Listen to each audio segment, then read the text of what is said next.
Mr. Morelle? Thank you, Mr. Chairman, for calling us together, and thank you, Mr. Secretary. Also, as a fellow New Yorker, I congratulate you on your appointment. You mentioned earlier the mission of the U.S. Commerce Department. You said nothing will take away from our mission. How would you, in a sentence, describe the mission of the Commerce Department? To protect, to defend, and to enhance business in the United States of America. And the mission, according to the Commerce Department, is to create the conditions for economic growth and opportunities for all communities. Would you agree with that definition as well? Sounds excellent. Okay, great. And I apologize, 5 minutes is so little time. We could have a much longer conversation. I hope we will have the opportunity to do that.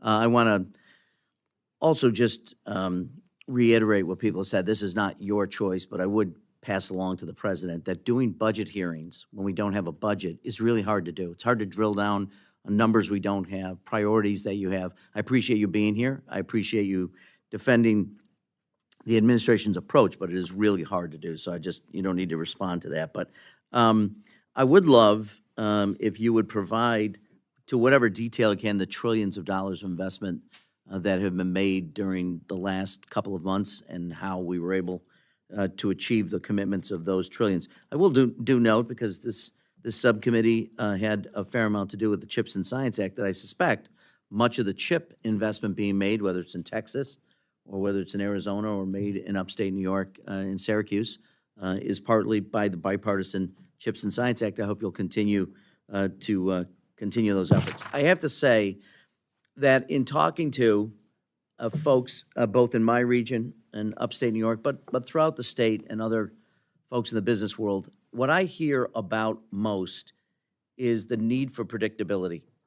And I have to say that most of the commentary that I hear from CEOs is the lack of predictability caused largely by the tariff situation has made it nearly impossible, whether you're a business large or small, to make judgments about where you'll deploy capital and where you'll deploy workforce.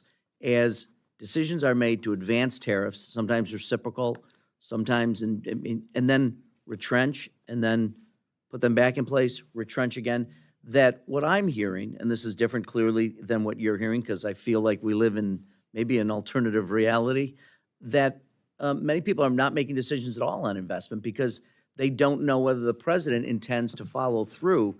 Even the most recent announcements that there's another 90-day pause, during that 90-day period, people are saying, I don't know what this means. Should I move ahead? Should I not move ahead? Are we going to pull back? Are we going to advance? What should I be telling them about predictability, which is so important? I mean, you're a CEO, former CEO. You know this in your business world. Predictability and what you can expect both from your government and from the markets is so critical in making decisions about investment policy. We had a bad deal in America that produced a $1.2 trillion trade deficit. So fixing that will take some time. It will not take a lot of time, but it will take time. I view letting the greatest deal maker that the United States has, who's in the Oval Office, let him make the deals. He is making the deals. I'm working on them all the time.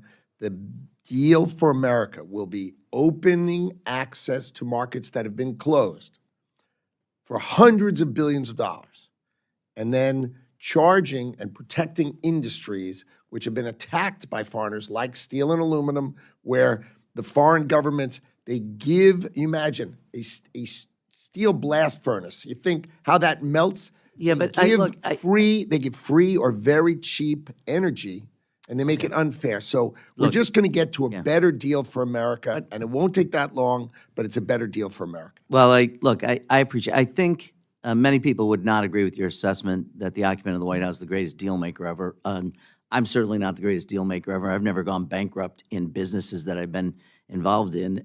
So I'm not sure I rely on that, but I also don't want to rely on a single individual.